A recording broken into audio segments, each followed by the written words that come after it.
Are we ready, Berkan? Aye, aye, Captain. I can't hear you. Aye, Captain. Oh.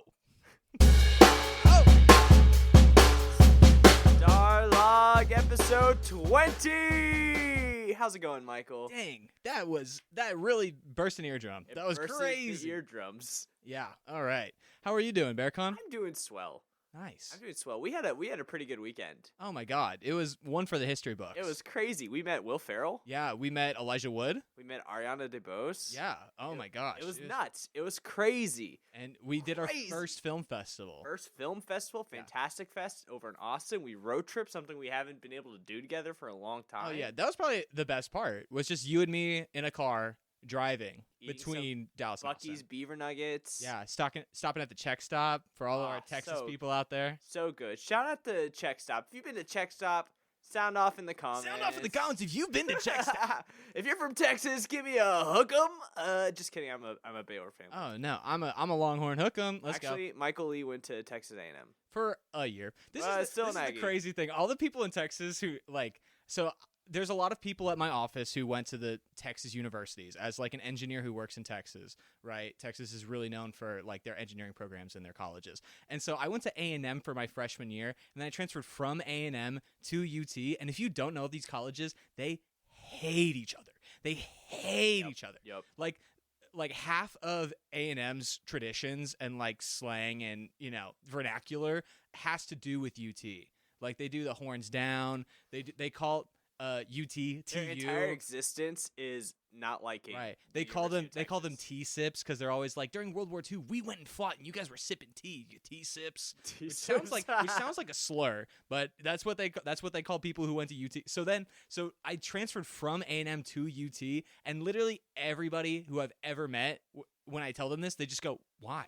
Because either you like A&M and you're like, "Why would you leave?" Or you like UT and they're like, "Why would you go to A&M for a year?" You know? And if so, like, it's just such a drastic change to make. It's like, I remember when you told me our senior year of high school that you're going to A&M, I was so confused because as hard as I tried, I could not picture you at A&M. dude, our valedictorian literally said to me, he's like, "Huh, I always pictured you as a UT guy." Yeah, UT fit for you, but like when I thought of you as like Rice or Duke or something like that. Really? You thought I was like an Ivy League? I thought you could have been. I think you're smart enough to be an Ivy League. They're not Ivy Leagues, but they're like Ivy Leagues of the South. Yeah, but they're great schools. They're great schools. I always thought you kind of would be at one of those, not like thank you. Big name sport Thanks, universities, buddy. but you thrived at UT. So I loved it at UT. Dude, I'm sorry for all the Aggies out there. I loved the school. It just wasn't. No, you didn't. Don't lie to them. No, I loved the university. College Station was not for me. Yeah, it's just not your vibe. Right. Well, and here's the thing. Like, my uncle went there. My mom went there. All of my. I didn't know your mom went to A&M. Yeah, she did. She. Susan. I know, she actually did the same thing that I did. She went to UT and then transferred to A&M. She flipped Interesting. That's funny. And like my cousin goes there, and so it's like my family was like an A&M family, and then I, being the black sheep, was like, well, let me try UT. Hey, but you at least tried. You weren't like, no, I'm never gonna go to A&M. No, you tried to go to A&M. Yeah, and then you're like, this isn't for me. Because I did a respectable year. I did a summer camp at A&M. And so I thought that I was going to like it. Because, again, I like the university. I like the campus. It's the College Station vibe that's not for me. So, Michael, you texted me kind of out of the blue yesterday. Oh, you were like... I did. You're like, I texted you? I'll never do that. I never texted. It's actually true. Michael leaves me on red more often than not. That's because you text me during, like, work. So, I respond to you when I'm at work. I'm texting you while I'm at work. Yeah, but... My job's pretty intense. I just love you more, I guess. I guess so. So Michael texts me and he goes, I think The Batman is my favorite movie. Can you explain this to me? Because I was like, is this recency bias? Because the Penguin? What is this? But when The Batman first came out, everybody was talking about how amazing The Batman was. And at the time, that was probably recency bias, right? Which is that when a new movie seems like really it's like great. it's like me right now with The Wild Robot. I get that all the time. I get that for like every movie I watch. Growing up, I used to go to like the movies, and every time anyone asked me what my favorite movie was, I would just be like, the last movie I just saw. Yeah, that's how it was for the longest time. So when The Batman first came out, everybody loved it. That might have been recency bias. I rewatched it probably like a year or so ago. It was still amazing. The Penguin just came out. You and I watched it. We'll talk about it right after this. And so I actually went back. We watched The Penguin. I went back, watched The Batman again. Amazing. And then I rewatched the first episode of The Penguin again. So I've seen the first episode twice. Oh, I didn't know you rewatched the first episode. Yeah, because I wanted to. Well, I did that like yesterday because we had seen The Penguin. It's amazing, but I was like, I wonder what this is like. Right, because I might have forgotten a lot of stuff. So, like, I forgot. Like, you can tell just by watching the first episode of The Penguin that like drops are a very important thing and like a drug and whatever. But like, they're in The Batman too, and I forgot. Yeah. So it's like, anyway, The Batman, best movie maybe ever made. That's a statement. That is a statement.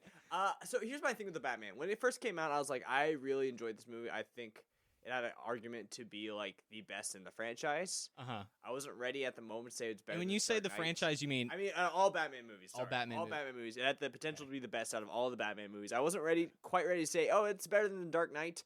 I think it might be.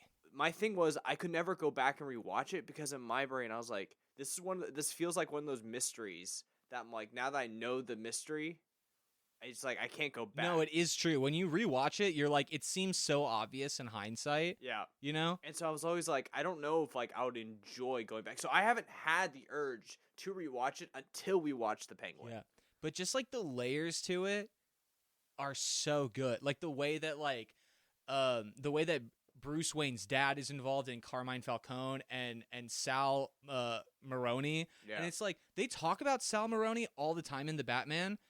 And then you don't actually see him until the first episode of The Penguin. So you have to know all these characters, like, and some of them, you have to know who they are without ever even seeing them. And so it's like the plot is still complex and complicated. And even though you know the reveal, it's still so good. And the way that they, like, slowly give you information and, like, the way that, like, Bruce Wayne finds out about and just all the fight scenes and the way that we thought that The Dark Knight was more realistic than previous Batman movies, but The Batman is really, like, the most realistic Batman. And it's, like, you know, just the fact that, like, in all the fight scenes, like, he is actually getting punched and shot and stuff like that. And it's, like, they don't just give him, like, superpower strength. They're, like, he is just a dude who has cool gear, and he's not afraid to take a punch, you know? Do you know what always really bothered me about the Batman? What? Like, I do specifically remember this because it just makes me laugh. It's like the most nitpickiest thing ever, but it took me out of it every single time. So I'm curious. I think I'm gonna rewatch it actually, either tonight or tomorrow. I am gonna rewatch the Batman. It's time. It's been years. Yeah. It's time. But the thing that took me out the first time was I don't know why, but every time they made like a reference that was so obvious that it was in New York City, and they just were slapping Batman over it. Gotham? Every time, yeah, or Gotham over it. Every time, it just made me like, it took me out of the story. Really? Like Gotham Square Garden. That honestly, whatever, like all those little things where I'm like, oh my gosh, this is so like you could not have at least hid the fact that it's not New York City just a little bit. Like it's okay if it's inspired by New York City, but I didn't like being like, oh, this is obviously Times Square. That's crazy because that had the opposite effect on me. That put me more in the story, the fact that it was New York. It wasn't some fantasy city. It was a real city. It's not supposed to be New York. We know. But in The Batman, it is supposed to be New York. But see, like in previous like films, what they did was like they took aspects of multiple cities and turned that into Gotham. I like that approach than just making it obvious like, oh yeah, this is New York City, but we're just calling it Gotham. I personally see that was like I remember that was I've only seen this movie once, and it was literally the week before it actually officially released because I saw an early screening of it. Mm-hmm. So that's how long it's been. That's all I remember coming out of it being like, that's a little bit nitpicky. Dude, that's how I felt. I loved everything I loved the cinematography. I loved the lighting. I loved the costumes and like effects and like the fight sequences and the story and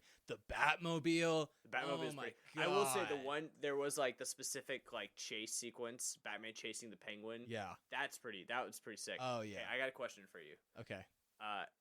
FMK, Robert Pattinson, Christian Bale's Batman, or Ben Affleck? Okay, kill Ben Affleck. Yeah, kill Ben Affleck. I think, okay, here's the thing. Because we have 3 movies for Christian Bale, I might marry Christian Bale's Batman. I'm more emotionally attached to that one, even though I think The Batman is a better movie. but I'm still gonna fuck Robert Pattinson. You know what I mean? And I'm gonna enjoy it. Yeah, It's not gonna be like, I guess I have to fuck Robert Pattinson. It's like, no, kill Ben Affleck. I'm going to enthusiastically fuck Robert Pattinson, and then happily marry Christian Bale. Yeah, I think that's really the only right answer. What if I threw in Michael Keaton in there? As Alfred, or wait, who? No, I'm thinking Michael Caine. Yeah. Michael Caine playing Alfred. Here's the thing, Bruce. Some men just want to watch the world burn. Sorry, that's pretty good. Yeah, that's pretty good actually. I think I'd still kill Michael Keaton. Yeah. I think Robert Pattinson and Christian Bale have stolen my heart. I don't think anyone's beating them. Here's my thing. I don't know if I love Andy Serkis as Alfred. That might be my. He did a fine job. Andy Serkis. It's weird when you see Andy Serkis in like an actual role. Yeah, as an actual character, or even just as like a tame like butler figure, like an established hoity-toity person. It's like when I see Andy Serkis, I want him to be completely unhinged. I need him to be a chimpanzee. I need him to be Gollum. I need him to be or like a weapons dealer with one arm. I need him to be something just completely wacky and out there. I can't just see him as an English prestigious butler. I met Andy Serkis one time. He signed my Gollum pop right behind me. Nice. I asked him what his favorite character he ever played was, and he told me that of all of his favorite characters, most people assume it's Gollum, but actually his favorite was Caesar. While Gollum holds a special place in his heart, Caesar was his favorite character. And he's brilliant. He's so good as Caesar. Brilliant. We might have talked about this on the podcast before, but when those movies were coming out, we were all kind of like, yeah, they're pretty good movies. They're pretty good. But when you rewatch them, like just as a trilogy through, it might be one of the best trilogies ever made. Oh yeah, it is so. War of the Planet of the Apes is spectacular. When I was first watching those movies, because they came out years apart, I was always kind of like, I kind of know that these might be apes that I'm supposed to remember, but I can't really. And also, I have a hard time not rooting for the humans. Yeah. When you watch it as a trilogy, you know who the apes are, and you really feel like the humans are the bad guys. 1,000%, yeah. It's just in the third movie they make it really obvious they're the bad guys, but even then you're kind of like, okay, but do I want humans to go extinct? It's evolved over time. You see humans like be almost like a victim to one man's experiment, but then it's suddenly like you see them ascend into just chaos. Yeah. Until it eventually builds to the point where they are the villain of that story. Yeah. It's perfectly written. And even when they By the way, Matt Reeves also wrote the Batman. Dude. Matt Reeves is maybe... Do people really talk about him in the same breath that they talk about like Quentin Tarantino or like Martin Scorsese? No, or like not. Matt Reeves should be up there. Yeah, he's definitely like he's made a case. I mean, if he pulls off this Batman trilogy, the same way he pulled off the Ape trilogy, he's gonna be up there with like I think he'll be up there with like Spielberg, with James Cameron. Yeah, he'll be up there for sure. Now speaking of Matt Reeves and speaking of the Batman, before we move on to the Penguin, some news that took place over the last couple weeks. The script for the second Batman is finally done. Ooh, it is finally done. They should begin filming in 2025. It will release in 2026. Okay. I'm thinking I think we're probably exactly 2 years away from it. And it will be a trilogy. They are still committing to the Batman being a trilogy. Okay. So that's pretty exciting. Now, I do want to move to the Penguin because the Penguin just dropped on Max. We watched the first episode. You watched it twice, apparently. Yeah. The Penguin is such a brilliant written show, and I really want to say this before. Right now, Agatha Coven of Chaos is coming out on Disney+. We're 3 episodes into that. We have only 1 episode of The Penguin. By the time this drops, we'll have 2 episodes of The Penguin. I want to say both shows are great, in my opinion. However, what sets The Penguin apart is I think The Penguin is brilliantly written and perfectly executed, even if you took the Batman out of the picture. Yeah. I think Agatha, you need to remember that WandaVision was great. You need to remember those characters. You need to know what they went through. You need to know all these things for it to be great and appreciated. I think you can still enjoy it without it. But the Penguin, you only watch the Penguin. The Penguin's your introduction to this universe that Matt Reeves created. It's still spectacular. Yeah, I'd agree with you.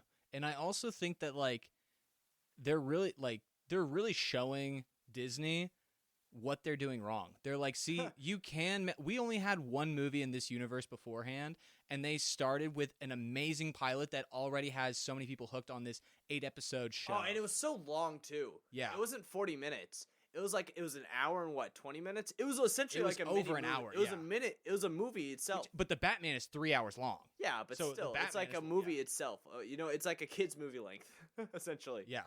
But that's what I mean is that like every Disney show that has come out, it's like the first few episodes, it doesn't get the ones that get good don't get good until like the last 2 episodes. You know, they're always like a little cringe, just the way like the writing is done and stuff like that. Like even with Agatha, they'll have such like a good like powerful moment where you feel kind of like freaked out, like the moment where like they introduce the Divinity Witch and she's like, "You've been under the Patti LuPone. yeah, you've been under the possession of another for like 3 years." Also, my side hustle is the leggings company. So if you see that on your credit card statement, that it's like you didn't need that joke in there. Yeah. Like you had such like a powerful, like creepy, like witchy moment, and then they're like, also I have a side hustle about leggings, and it's like, dude, you were almost there. You were almost there. You need to commit to one vibe. You can't stand in the middle of the road. Yeah. It's got to be one thing. I agree with you with that one. I Yeah. do. Not everything. It's like when they did Thor Ragnarok, it was funny because that wasn't like the norm to do a funny thing. But ever since then, they've tried to make everything funny, but the jokes are all like the same kind of vibe, and it ruins the actual impact of what they're trying to do. You know? I think I kind of relate to what Disney Plus is trying to do because in some ways it kind of reminds me of being a content creator. Now, hear me out. First of all, I really like Agatha. I really do. Right now it's an 8 out of 10 for me. Like that's a great score. That's pretty high. For the Marvel Disney Plus shows, that's a great score. I do enjoy it. I just wish they would stop doing like I just mentioned, like the little like he's right behind me, isn't he? Like the little gags. Exactly. So here's the thing. So you mentioned Thor Ragnarok. This is why I say it kind of reminds me of being a content creator. It's like when you're a content creator and you go viral for something and everybody loves what you did, and then you spend the next however amount of time recreating that bit. Yeah. Doing it over and over and over again to the point where people don't like it anymore. That's something I go through as a content creator all the time. Like every time I do something, it goes viral. Like our Speak Now videos, we've done it so many times, and like it doesn't do the same the first couple times, but we still do it because there's a chance it could. There's a chance, and because people are asking us to. People are literally saying to us like, "Hey, we want to see more of that." Even if like not as many people want to see it, it's like there's still people out there who would want to see it. Right. And so it's like, oh, we want more of that vibe. We want more of that vibe. Okay, we'll keep giving you more and more of this type of content until you're sick of it. But now I think we're now at the point where it's like, okay, you need to find a new bit. Yeah, exactly. But exactly. I think Agatha is showing that they are leaning off that a little bit. Okay, good. Like they are starting to lean off. I'd agree with you. I've enjoyed the beginning of this project more than I have like the past several projects. Did you have a chance to see episode 3 yet? No. Dude, Because I've been rewatching the Batman and the Penguin. So that's fair. Watch episode 3. I loved episode 3. That's why I really think the Penguin is showing them. It's like, look, you guys can do this. We had you guys have a whole universe. Like both their Marvel and their Star Wars like shows and movies fall into the same trap where they have this whole universe to pull from, and they fall into the same pitfalls. They have the same problems. The Batman's doing this thing where it's like, we only have one movie, and we started a show, and it's awesome, and people are invested, and it's like, you guys could be doing this. You have so much more to draw from. You have like even more opportunity to be doing what we're doing, but we're just doing it better. See, I will say though, I do have hope for them to kind of get to that point though, where it is like they are getting, like we said, it feels like they're leaning off it a little bit and moving back into the right direction. I think with Captain America: Brave New World, it's going to be a lot more grounded, a lot more serious pre-Thor Ragnarok, and I think Daredevil is going to be. Listen, you can't be gimmicky with Daredevil. Okay. You can't. You just can't. And I don't think they will. And there's reports saying that Daredevil consists of some of like Marvel's like most aggressive fights, craziest fights, like bloodiest fights. All signs are pointing to Daredevil is going to be intense. I mean, listen, I'm going to spoil a little bit from the trailer, just from the trailer, right? Okay. Matt Murdock is getting it on in the shower with Karen in the trailer. Like you're seeing sides of Marvel that you've never seen them like attempt before, and that was just in the trailer alone. So I have a lot of hope for Daredevil. I think Daredevil is really gonna. She's gonna be in the shower like, he's right behind me, isn't he? Like Marvel's gonna find a way to just make it cringe. Like, I have a lot of faith in what they're doing. I really liked episode 3 of Agatha. I think they do have some of those jokes in there too, but the whole premise of the episode was really entertaining and interesting to me. So gotcha. I think it's really good. You should definitely check it out. If you guys watch Agatha, be sure to let us know that you watched Agatha. I want to move on to something that's been consuming my brain for the past I already know week. what you're gonna mention. Yeah, the freaking wild the robot. wild robot, dude. The God. second the trailer dropped, I was like, I texted Michael and I was like, Michael, watch this trailer. I think this could be one of the greatest animated movies of all time. Just from the first trailer alone. Yeah. That is all I freaking needed. It was just the scenery they showcased and Lupita like singing "It's a Wonderful World." Every aspect of that movie, they killed it. They killed it. It lived up to the hype. It lived up to every expectation and more. I freaking love the Wild Robot. I love the story of it too. I think it's so powerful. Yeah. And you know what? I don't think the Wild Robot was made for kids. I don't know what they could have done better. I like the whole story of the Wild Robot is this humanoid robot, and this could very be a situational thing for me. Here's my thing. Every movie about a robot is actually about the human condition. Right. Because it's always a robot learning what it's like to be human. And then as humans, we're like, oh my God, you get it. But you it's get it. It's brilliant because they do that, but they don't showcase a human. No. There's no people. No. They don't fall into the trap of throwing people into it. No. It's brilliant. But no, it's about a robot who gets kind of stranded on this island. She connects with the animals around her, learns to kind of be one of them. And the animal, like, they are not afraid to be like, hey, this is nature and it's brutal. Yeah. The humor, there's so much dark humor in this movie. Yeah. They're like, all children, the humor is dark children humor. die all the time. We Like, eat children. I'm telling you, the jokes, the story, everything about this movie felt like it was written for the adult that the kid will also happen to like. Right. You know? I think kids will like this movie. I think adults are going to love this movie. Yeah.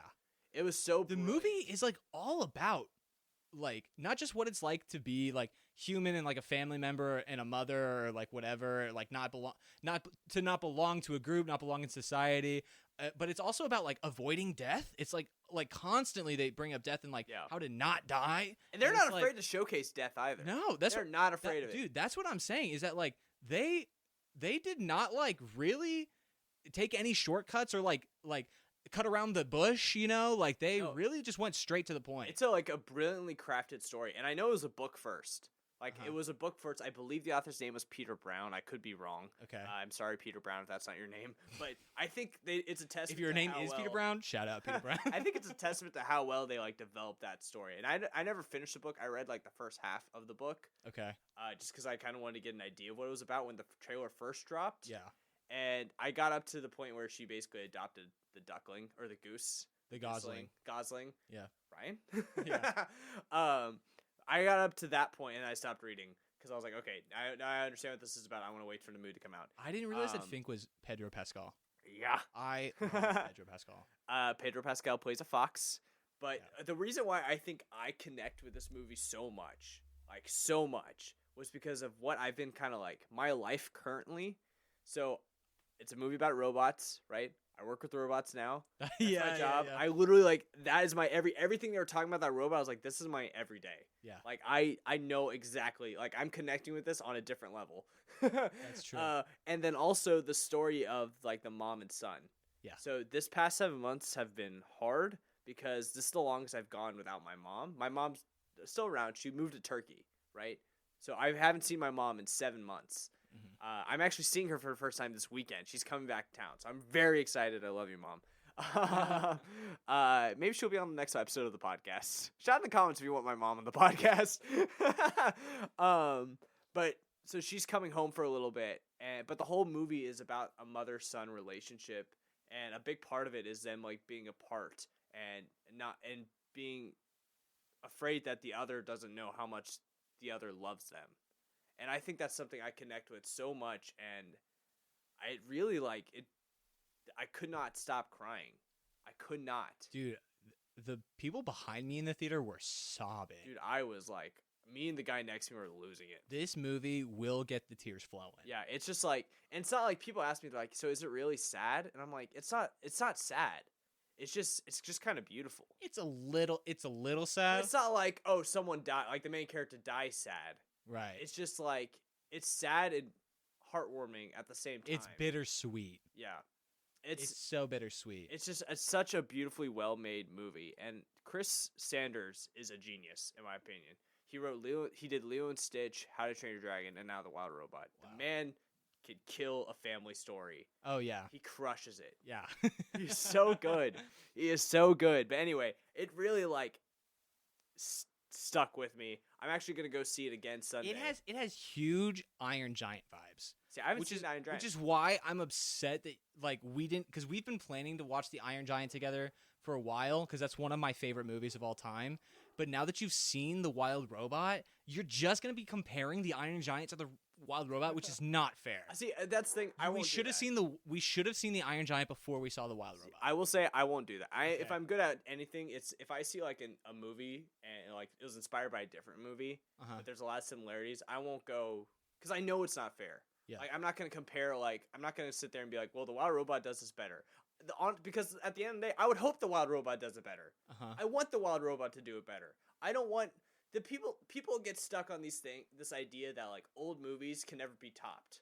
Yeah. Right? Once a movie's a classic, it can never be topped. That's so ridiculous in my brain. Like if I'm sorry, like the goal should be we're telling better stories. It should be we're progressing. I want these movies to be better. If a movie done in 1970 blows your movie out of the water now, like in every way, I think that's a problem. Like I'm not saying like every movie because you have so many more advantages today. Yeah, like you have advantages. We've learned as a society. We've grown. We're different people, different situations, different technology. Like a movie should be better. That should always be the goal. I'm not saying it has to be better, but it should be the goal. So when a movie actually is better than the predecessor, that should be celebrated. I think. Yeah. Like we've been talking about the Wild Robot. We had the advantage of seeing it a week before everyone else. People are just now seeing it. And people are like, because we're better than you. But like people are like, oh, there's no way like it's better. Like stop telling us it's gonna be better than this movie. Like that's stupid. It's not gonna be better than Cross the Spider-Verse. You haven't seen it, and even then, so why is that your reaction? That's not better than this other movie. This is something else that blows my mind. People make opinions about like movies or TV shows before they come out. Before they see it. I agree. It's stupid. It is stupid. Not even before they finish a thing, but before it even comes out, they'll be like, well, it's not good. Stupid. You know what's a great example of that? You don't even know. You know what's a great example of that? What? Transformers 1. I think because that's the biggest thing people are taking away from Transformers 1. Transformers 1 came out last weekend. We also got a chance to see that a little bit early. Because we're better than We're you. better. We got a chance to see that. Thank you, Paramount. And the thing I was telling Michael is like, before Michael's like, the trailer didn't really do anything for us. It looks like a kid's movie. Is the problem? It feels like kids movie. And yes, it's an animated movie, and not all animated movies are just for kids. But this one felt like. And what was the rating like? Was it like PG? Well, yeah, but the rating doesn't matter. Okay. But yeah, but it's the same rating as a Wild Robot. But when you have like ratings like that, there are things that you cannot do. Right. You know what I mean? Right. But like at least like the original Transformers movies were like PG-13. Like I remember seeing that movie when I was like, I don't know, like how old were we? What year did that come out? Transformers came out in 2008. 2008, so we were 10. Yeah. Yeah. So I remember seeing that movie and it was PG-13. I remember thinking 2007. So we were 10 or 9. Okay, wait. We gotta. Okay, we're doing our favorite game. We gotta play our favorite game. Our game. This is a game that would get sprung on me all the time. It's guess. Can you remember that release date? So the movie is Transformers. Michael Bay, starring Shia LaBeouf and Megan Fox. I'm going June 2007. I'm going June 11th, 2007. Okay. Here we are. I need to find the exact date. I have the year. I need to find it. Okay, what'd you say? June 11th, 2007. July 3rd. Dang it! 2007. I was close. I was 3 weeks. You were less than a month off. I was 3 weeks off. You were weirdly good at that. I know because I remember. So here's the thing. This is how I remember movie dates. Yeah. Man, we're going off topic, but that's okay. And we've talked about this before, but go ahead. Okay, but I never really explained like how I remember. So don't you imagine the poster? It's not just I imagine the poster. If I remember the scenario that's going on, I'll remember the date. So like 2007, that was a significant year for me. My family moved that summer. We moved. I started in a new school in the 4th grade. You started a new school in the 4th grade? Yeah, Castle Hills. That's how we met, you dummy. I didn't realize that's why we met in the 4th grade. I guess I moved. I had assumed that we were always in the same school and that you only met in the 4th grade. I moved. From where? Where'd you move from? Flower Mound. You lived in Flower Mound? I lived in Flower Mound. So wait, for those who don't live in Texas area, I moved basically 20 minutes. Gross. Isn't 20 minutes enough to be in a different school? But anyway, so I remember that specifically. That was summer I spent away from my family in Turkey. So when I came home from Turkey that month before school started, all it was my dad took me to movies and movies and movies. So Transformers was one of them. And so I specifically remember that's how I made friends that first month was I just found people who really like Transformers because at the time I was like, I love this movie. Dude, when that movie came out and we I were was 9, buzzing. bro. I was buzzing. And it was PG-13, so I remember watching when I think it was my first PG-13 movie that I saw in theaters. So, and I went with my friend's family. So I remember the mom saying like, if anybody asks, you're 13, as if I was gonna get like checked at the door. And also like you were, how old were we? 9. 9. But anyway, So I remember sitting in the theater like, oh my god, my God, I'm not supposed to be here. And then the first scene is like, a robot comes in and just destroys a military base and kills a bunch of people. I'm like, this is what PG-13 movies are. Yeah. This is awesome. yes. But that's what I mean is that like Transformers 1 doesn't have that aspect of like just like gross violence, Right. You know, that like at least PG-13 movies can have. However, I do think they did a good job. They did a good job, but like we were talking kind of before, the thing with that movie was the trailer made it seem like nothing. It's way better was than you nothing would like the think it's trailer. gonna be, So based on the people- trailer and stuff. People have been watching that movie and they're like, the marketing team probably should be fired because they did a terrible. But like honestly though, at first I was like, oh, this is really cool. They didn't tell us what happened. Yeah. But then the movie flopped. Like it had a terrible like opening Really? weekend, and it's not looking like it's gonna have a better second weekend. And so it is way underperforming. And so it's actually That's losing. a shame too, because the cast is really good. It's so too, good. so It it's like- actually is losing to Beetlejuice. Beetlejuice is great too. Yes, but movies Beetlejuice are has movies are been in so theater. back, Berkan. Movies are so back. They Movies are haven't so made back. they haven't made movies like these in so long. Yeah, you're right. Movies but are back. The fact it shouldn't be losing to Beetlejuice after Beetlejuice has been out for a few weeks. Yeah. Oh, I see what you're saying. so- Even now, Like even now, when the hype for the movie is, didn't we see Beetlejuice early too? we saw it like a night early. Because we're better than you. We bought a ticket to see that one early. We paid to see that one early. What are you seeing early next week? I'm seeing Joker. Joker. I'm seeing Joker just like Joker 3 2. days early. Thank you, IMAX. Because he's better than you. All right. Sorry, but thankfully, I don't know if this bit is a good one or not. let us know in the comments. But thankfully, actually, you can also go see Joker early. I think by the time this episode comes out, you'll have like a couple hours. If you listen to this episode right when it comes out, you'll get the heads Hurry, up. go get your Go get your tickets now. right now, Fandango. Go see it in IMAX. It's only early on IMAX at 7 p.m. They showing. didn't even pay us for that. I know. You're welcome, IMAX. Hashtag IMAX partner. Hashtag ad. Hashtag. Yeah. But anyway, so Transformers 1, good movie. I don't remember what the question was leading into that. Okay, use your brain. I'll use my brain. 110% of your brain. We were talking about the wild We were robot. talking about the wild robot. And then we were talking about, and then somehow that turned into Transformers 1. Yeah, I guess it'll be a mystery. I guess we need to listen Starlog to find Right. out. Was it because they're animated movies? No, there's something else. There's something about the question of whether or not something is what it seems it's gonna be. Oh. Yeah, based on the trailer, people Based on the probably trailer. underestimate. Oh, people make opinions about stuff before it comes out. That's what it is. That's what it is. Okay, so people made an opinion about Transformers 1 that it's this movie that it's not. And when you actually see, you're like, oh, that was completely different than what I thought it was going to be. Yeah. That's what it was. Yeah. Well, we've been talking about animated movies. I want to play a game. Okay. I want to see if your top 5 animated films of all time matches my top 5 animated films of all time. I don't think they are going to match, but I think that we'll probably respect each other's opinions. I think we will. All right, do you have your list? Do you know it? I know my list. Do you want to go first? All right, I'm going to go first. At number 5, right? At number 5, I have How to Train Your Dragon. I have a surprise in my list, by the way. At number 5, How to Train Your Dragon as the best animated film of all time. What's your Okay. number 5? My number 5 is also How to Train Your Dragon. Hey, look at that. So that We're 1 for crazy. 1. All right, my number 4, The Incredibles. Okay, I knew that was going to be on your list. You just didn't know where. Exactly. My number 4 is probably Across the Spider-Verse. Ooh, okay. And it might be higher. It might have been higher if it weren't for the fact that it doesn't have the same nostalgic effect on me that some of the other movies on this list have. So it's like, and here's the thing, a lot of people apparently didn't like Across the Spider-Verse, like on the internet.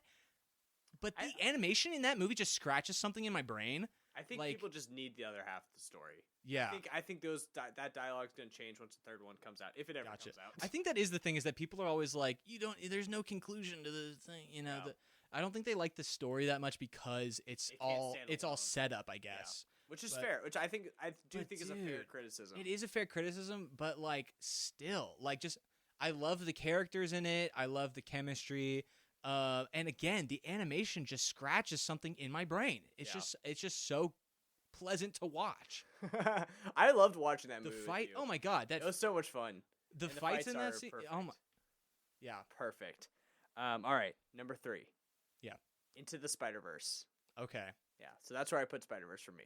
gotcha. You didn't do Across the Well, I don't know if Across the Spider-Verse is on your list or not. Across Spider-Verse is not on my list. Into the Spider-Verse is not on my list. So, Okay, so what's your number 3? my number 3 is Coraline. Ooh, okay. And you knew I was gonna put that I somewhere. knew Coraline was going to be at number Yeah. 3. At number 3. Surprises me a Dude, little bit. 1 through 4. Honestly, they're all really close for me. They are Like very all close. 1 through 5, like all of these. This is the list. This is the order that I would put them in. But honestly, like based on like the day or like in a couple of years after rewatching these or something, or if somebody gives me like a convincing argument as to why one might be better than the other, I could switch a lot of these around. Yeah. But mine goes so far 5 How to Train Your Dragon, 4 Across the Spider-Verse, 3 Coraline. Okay. What about you? At number Just so to mine recap. so far, How to Train Your Dragon, The Incredibles, Into the Spider-Verse. Okay. My number 2 is Monsters Inc. Wow, I would have thought that was going to be number 1 for you. I know. My number 2 is The Iron Giant. Wow. So what's your number 1? I think we probably have the same number 1. We probably have the same number 1 and number 5. What's your number 1? The Wild Robot. Wild Robot. Listen, I think there's a big thing for I've always said your experience watching a movie matters. Uh-huh. I think it does play a part in how you feel about a movie and where you are in your life. I think I just explained on this episode why I think The Wild Robot resonated with me a little bit deeper. I think that was enough. It was already a beautiful movie. It's not like it was a movie that I just connected with more. It was already a perfect film. And anyone who has ever been a part of a family is gonna like for this sure. movie. For sure. You know, And so I just think it has pretty wide appeal. right now with all the things that I can connect with it, it's my number 1. Right. And I think it's Monsters Inc. Monsters Inc. is in my top 4 favorite movies of all time. Yeah. I'm curious if The Wild Robot. I'm rewatching it Sunday, and again, it's another situation thing. I'm rewatching it Sunday, and then after I watch, I'm gonna go pick up my mom from the airport. And then you're gonna be like, "Mom, I love you so much. I miss you." and then I'm gonna go make her watch The Wild Robot with me. Yeah. And then you guys are gonna have to cry together. Maybe I In may the make her theater. watch The Wild Robot. You guys are gonna be like hugging and like, oh, dude. Yeah. So I think there's a good chance The Wild Robot becomes one of my favorite movies of all time.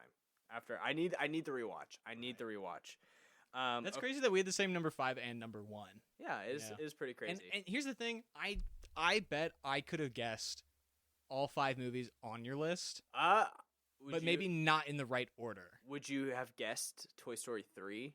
Would you have put Toy Story 3 in there? I might have put I Toy thought Story. you would. Here's you the were gonna thing. be surprised You've if al- it wasn't on my list. You've always said that's true. You've always said that Monsters Inc. was one of your favorites. You've always said that The Incredibles is like the best superhero movie. I never put Incredibles over Toy Story 3. That's true. I've never done that before. And this is a new thing. Yeah. Okay, maybe I knew. What's number 6 for you? What's your 6th favorite animated movie? Is it Toy Story 3? See, I don't know if it's Toy Story 3. That's what I was gonna say. What would be over Toy Story 3? I struggle a lot. I struggle. My fifth What would spot number was hard. 6 be? My 5th spot was hard. I was struggling with like The Lion King, with Hercules, Treasure Planet. Treasure Planet. That's true. You talk about Treasure Planet. I love Treasure Planet. But so here's the thing: Toy Story 3, it's still a beautiful movie. It's a brilliant movie.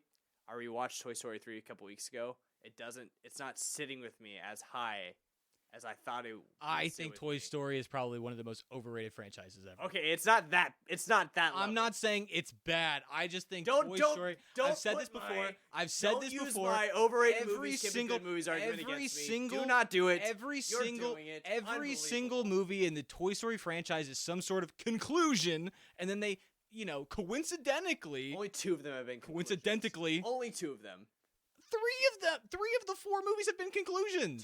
2 of them. One. No one ever said Toy Story 2 3, was a conclusion. No, exactly. Nobody ever said That's it was a the only, That's the conclusion. only one that isn't a conclusion. And the first Toy Story movie isn't. Your math isn't mathing. First, we Your had math no, isn't we had mathing. no idea that the And Toy they never Story said was Toy Story gonna, 5 is gonna be the Let me talk, conclusion. goddammit. Let me talk. How are you doing? You doing okay? Fine. Okay, Toy Story 1, we had no idea it was going to be a franchise, all right? 2 We straight had episodes. no idea it was going to be a conclusion. Toy Story 2, we're like, okay, who just makes 2 movies? It's probably going to be some sort of trilogy. Toy Story 3 comes out, and then we're all sad. They almost kill off all the toys. So your all argument right? is based off And an then assumption that Toy Story 2 is going to be... And then they... And you were like and they 6, leave, and 4. and he leaves the toys with somebody else. Then Toy Story 4 comes out, and then Woody gets separated from the other toys, and they're like, "That's it." And then it's like, okay, so 3 of the. Now I don't believe you. Now there's gonna be a 5th movie, They never said it's a conclusion. but we always knew that there was gonna. After Toy Story 4, we knew there was gonna be a 5th one because it's like, why stop there? Every single movie you're gonna make it seem like we're never gonna see these toys again. Once Toy Story 4 made $1 billion, they're like, You're gonna play on our heartstrings to give you $1 billion. Pixar is just playing our heart like a harp. Just All playing right. all the strings, and then we give them $1 billion, and then they're like, that's it, sorry. And secretly, in the cellar of Pixar, they're already working on the next movie. I'm tired of giving them $1 billion for the same story. This is 2 episodes that Michael's ranted about Toy Story. Listen, Toy Story, whether or not I think Toy Story 3 may not be as high as I initially thought it was, I still love it. I still truly love it. That final 30 minutes of the film was spectacular. It's just not, I don't think it's in this conversation. Now, I want to read to you IMDb's top 10 animated movies of all time. And see how ours... And see how compare? ours compare. And then I want to read to you Forbes. I thought it was strange that Forbes had a top 5 of animated films. Did you Yeah, know like Forbes, the business. The one that's like, here's Journal. the top 30 under 30. Yeah, exactly. And they're also like, here's Exactly. our favorite Pixar movies. These are our favorite animated movies, by the way. Yeah. All right, so this is IMDb's Here's top. my favorite fast food chains. It's like I'm gonna give you their top 10, but you only really need to react to the top 5. I just want to give you the idea. I'm of where their brains just are gonna have a straight face for the other. All right. I'm not All gonna right. react to the other. All right, so at number 10, Toy Story 2. Okay. At number 9, The Iron Giant. At number 8, Glad I made top 10. Ratatouille. Oh, you don't even want me to. Okay.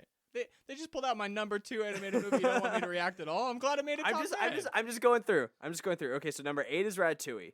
Number 7 is The Incredibles. Number 6 is Toy Story 3. Number 5 is WALL-E. Number 4 is WALL-E made it. Number 4 is Spirited Away. Spirited Away is good, but it's only people only really like it because they want to fuck the horse. Ew. Oh wait, Spirited no. Away. Spirited Away's Wrong movie. That's just Spirit. That's Spirited just Away's the Spirit. Studio Ghibli movie. Okay, that's Yeah. fine. That's fine. What? Is it fine if you mistake it with a different movie? Spirit and Spirited Away. I Nah. mean, come on. Number But yeah, 3 is Spirit better not be on that list. If Spirit's on that list, there's some horny motherfuckers at Forbes. At number 3, Spirit. I'm just kidding. At number 3, Finding Nemo. Okay. At number 2 is Up. You Ah. hate that. I hate that. You- It's number 2. Oh my God, I you hate must that. be seething after seeing it Up at number 2. I don't like that. Yeah. And number 1 is Toy Story. Dude, what? Yeah, just the now I respect Toy Story. I thought about putting Toy Story. 3 Toy Story movies made it in the top 10 animated movies of all time. Yes. They do the same thing, y'all. They do the same thing. They're gonna be like, I respect the first Toy Story because of what it did for animation. I think a better question is Toy Story belongs on the like Mount Rushmore of animated films. It doesn't belong in the top. If that makes sense. Because it's pivotal for animation. I think. Okay, here's the thing about that. That metaphor is weird because people would say the Mount Rushmore is the top. Yes, but I interpret it as like most pivotal. Okay. That's how I interpret it. All right, now the Forbes top 5. All right. Just the top 5 now. Just the top 5 because they only listed 5. Okay. At number 5, Beauty and the Beast. Okay. Historically, that makes sense. Beauty and the Beast is one of 3 animated films that ever been nominated for Best Picture. Really? What were the other ones? I don't know what the second one was, but the third one was Toy Story 3. Okay. Number 4, Who Framed Roger Rabbit? Which I think is that's stupid because half it's like animated. half. It's like a hybrid. Yeah. You might. I mean,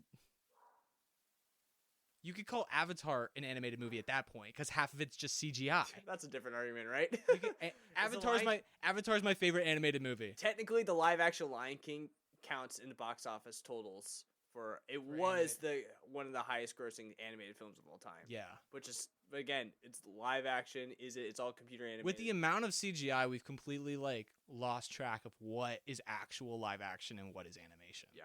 At number 2, Forbes has Into the Spider-Verse. Ooh. Which I really respected. Yeah. That was my number 3. Look at that. At number 1, Spirited Away. Okay. I can respect Spirited Away. Do not respect Spirit.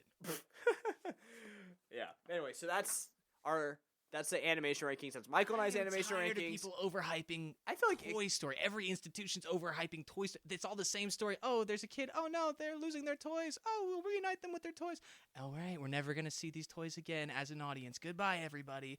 Here's $1 billion and Academy Awards. It's and starting to hurt lists me. on the top 10. Forbes and what was the other one? Forbes and what? IMDb. IMDb. It's like, guys.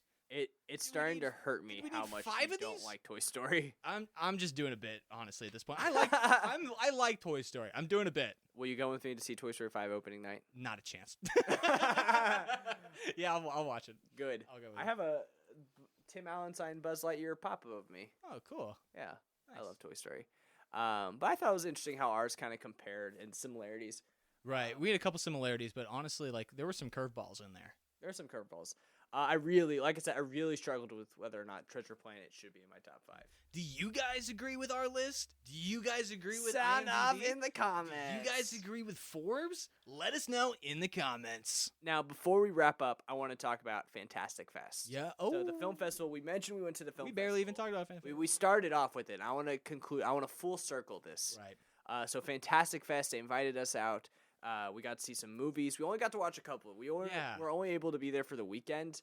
And we had some interviews that we had lined up. So it was one of those situations where we couldn't really get full blown into the film festival. I did kind of anticipate us watching like movies like all day long. I thought we would, but it was just a schedule. It was just purely a schedule thing for us. Yeah, we had too much to do. I think we prioritized interviews more than actually watching movies because which makes sense because that's what we were really there to do.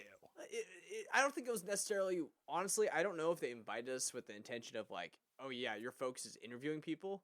I think that was a perk, and that's what we took advantage of. Gotcha. Because in my space, at least as a content creator, in this part of my journey, I valued that experience and that practice of being able to do that. Right. I thought that was incredibly invaluable for me, and I'll always be grateful for Fantastic Fest, and that PR team who ran it for that opportunity, because seriously, this is something like I can always hang my hat. This was a bucket list item. Oh yeah, and you interviewed Will Ferrell on the red carpet. That's crazy. That is insane, dude. I mean, that is like no, it's Will freaking Ferrell. You also interviewed Elijah Wood on the red carpet. I interviewed Elijah Wood, Lord of the Rings. You interviewed Ariana DeBose. I did, and I fell in love. So if you're watching, I'm single. Yeah, that was just absolutely crazy. And Michael, you did so well. Thank you.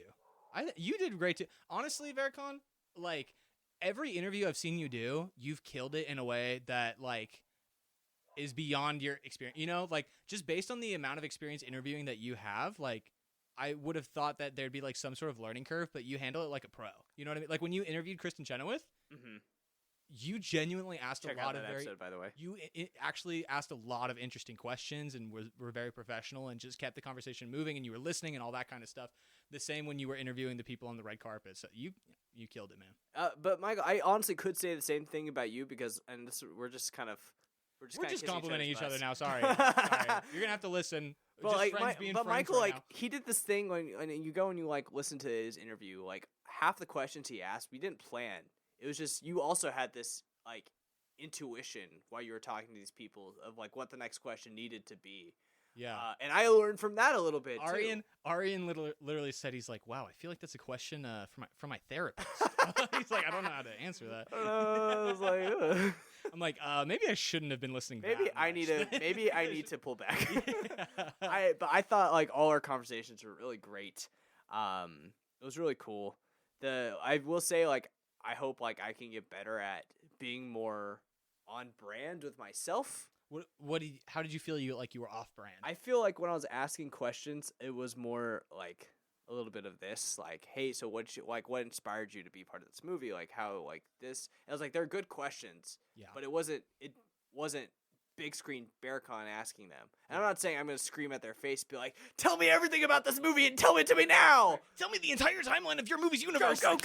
Speak now. Speak now when you see a movie better or worse than the other guys. Is your movie better or worse than these movies? Like, not that, but like I could have had like energy. Like I feel like one thing that draws people into my page is I do have a certain energy. But do you think in person that might be a little bit more intimidating? It might be a little bit, but like I or think like even I just find like a balance. off-putting. It's like because you know, through the phone, like through a screen, it is kind of like, you know, magnetizing when someone has that kind of energy. Yeah. But when someone in person has that kind of energy, you're kind of like, I need to take a step back. Right. Like I said, I don't think it's not like I always say that like being big screen Berkan feels like playing a character. Yeah. I'm not saying like I need to play that character. Also, watching you, because I've been in the room a lot of times when you filmed like solo big screen Berkan stuff, and so it's so funny watching you go from like your normal self to like, okay, I'm about to film a video, so just be prepared. Hey everybody, it's Big Screen Berkan here. I'm gonna tell you what's going on. Like it's you know, Yeah. Like you there's a switch that you flip. Yeah, it literally is a switch. It literally feels like I'm playing a character. Right. Like 1,000%, I'm a character. And it's funny because when I was interviewing people, you told me that I have an interview voice. You do have an interview. So Michael will come up to me and be like, "Hey, so how's your day? Like, how are you?" Like and we'll talk. We'll have a normal conversation here. But as soon as you put a microphone in Michael's hand and he's interviewing a celebrity, he goes, "Give me like a sample question." All right. Like how you would normally ask me a question. What was your biggest challenge making this movie? Okay, so the question is, what was your biggest challenge making this movie? Yeah. Michael will be like, so what was your biggest challenge making this movie? So what was your biggest challenge making this movie? It's a little bit better, but it's something like, it was just the way I have a reporter voice when I start talking. That's exactly, you go, when I so start what talking was to your celebrity. biggest challenge while making this movie? Right. It's just like, every time I edited it, it brought me such joy.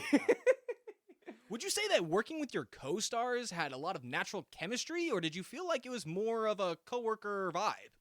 How would you respond to allegations that you didn't brush your teeth this Oh my morning? god, I was trying this bit on the red carpet about the brushing your teeth. I don't know if it landed. I think it kind of landed Okay. with me. Just to be clear, Michael did not ask these co-stars whether or not they brushed their teeth. He did not test out the bit on them. But I was talking to other people on the red carpet who was like doing interviews and stuff, and I was like, "Do you think Will Ferrell brushed his teeth last night?" I heard he didn't. I heard Will Ferrell didn't brush his teeth last night. And then Will Ferrell would go by and be like, "Dude, Will Ferrell didn't brush his teeth last night." You know, like I said it on somebody's TikTok live. It'd be like, "You didn't hear from me, but I heard that, that Will Ferrell didn't brush his teeth last night." Yeah, I thought it was funny. Okay. I thought it was funny. But yeah, Fantastic Fest was just kind of like an incredible experience. But we did only watch 2 movies. Yeah, but they We were did watch great Teacup movies. as well. They were great. Oh yeah, we watched half a Teacup, which is a TV show coming series. to Peacock. Yeah, Teacup. Get it right, Michael. Okay, I got it right. There's gonna be a show on. I don't know if we can say this or not. Yeah, it's on Peacock. It comes out like next week. All right, so there's gonna be a show on Peacock called Teacup, and it's great. Actually, It's so good. It is so good. For it's coming out next week. There was a lot of like CGI and stuff that they didn't have finished because we got a screener, so we got an early This part access. I don't know if we can talk about. Oh, okay, never mind. No, it's okay. It's okay. So the way it works when you get screeners, you don't necessarily always get the finished project. Yeah. You don't get the finished product. They're trying to, because they want you to be able to watch it early and get an idea of the show. It's kind of like an understanding, like So that you can know how to interview the people who like made it, because Yeah. otherwise it'd be like I don't even know what questions to ask because I haven't even seen your show. yeah, it's very standard product. So when I actually got Star Wars Outlaws too, it was also in the same situation as Because screener. he's better than you, and he They- got Star Wars Outlaws before you. They sent me a list of things because I played it a few months before it came out. And so they sent me a list of things that like they knew that need to be worked on and fixed and added. So it's like it's an understanding and a respect of like, okay, I'm not gonna judge them off something that's not finished. Right. So there are it was our first time kind of getting to see that in this space, which was really interesting. Yeah. And cool. So we saw half a Teacup, which was great. It was so good. And it really opened my eyes to like really how long, like they're working on that down to the wire. If it's Yeah. coming out next week, they're working on that like literally until it comes out, basically. Well, to be fair, I do think that version that we got was not like, what they currently have. it's not what they're currently at. I Gotcha. think because it was like it had a timestamp on it, Okay. which I won't go into. But And it was a really cool it was experience. really good. Getting to watch screeners. Yeah, 'Cause it's I've really never cool. watched a I screener. enjoy it. I was like, give me more. Right. But no, Teacup was very good. So yeah. very good. And then we watched Elijah Wood's Bookworm. movie Bookworm, which was so heartwarming. It was heartwarming. It wasn't like, you can tell it's like a low budget thing. Like there's some things. It was a buddy adventure movie about Elijah Wood and his really smart, like 11-year-old who's daughter. gonna be a freaking star. Her name's She was Mildred something. so good. I think she's gonna be on Stranger Things. We heard. I don't know if that's like official, or if it's a rumor that we heard through the grapevine at the film festival. but we heard the rumor from people from Bookworm. So Yeah. kind of feels like it's from source. And if they're talking about it, on a red carpet full of reporters, I'm sure it's actually okay. Watch Bookworm. It was really good. Yeah, I don't know where you'll and be able to watch heartwarming. Bookworm here, but you gotta watch it. Figure it out. Figure it out because it was very good. Google it. I don't know. Google it. In fact, we're gonna end this podcast so you guys can go watch Right. Bookworm. All right. Well, thanks for watching, everybody. Wait. Yeah. Who are you? I'm the Iron Giant. And I'm Toothless. Okay. Can I be toothless? No, screw you. I want to be Toothless. All right. I always. Well, then I'm Will Ferrell, dude. Wait, I want to be Will Ferrell. Okay. Then I'm Elijah Wood. You're Will Ferrell. I'm Elijah Wood. All right. All right. Bye, everybody. We'll see you guys next time.